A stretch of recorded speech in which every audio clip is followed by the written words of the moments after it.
ચાલો મિત્રો, વાનેચા ફેમિલી વર્ગમાં આપનું હાર્દિક સ્વાગત છે। આજે આપણે તુલસી માતા અને શાલિગ્રામની પૂજા કરી લઈએ મિત્રો। દીવો પ્રગટાવીને માતા તુલસીની આપણે પૂજા કરશું, તેમજ શાલિગ્રામની પણ પૂજા કરશું। तुलसी चेहरा पर शुभं करोतु कल्याणम् आरोग्य धन संपदा शत्रुबुद्धि विनाशाय दीपज्योति नमस्ते दीपज्योति परब्रह्म दीपज्योति नमस्ते। हे माता तुलसी माता हे शालिग्राम भगवान हमारा घરમાં સુખ શાંતિ આપજો। ચાલો મિત્રો, તો આપણે તુલસી માતા અને શાલિગ્રામની દર્શન કરી લઈએ, તેમજ તેમની પૂજા પણ કરી લઈએ મિત્રો। તમે પણ તુલસીની અંદર જે શાલિગ્રામ આપણે મૂકેલા હોય છે તેમની પણ પૂજા કરવાની હોય છે મિત્રો। તો ચાલો દર્શન કરી લઈએ।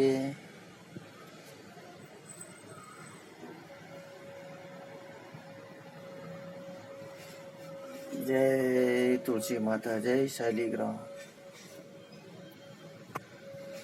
જો તમને પસંદ આવ્યું હોય તો શેર કરજો, લાઈક કરજો અને સબસ્ક્રાઈબ કરજો મિત્રો।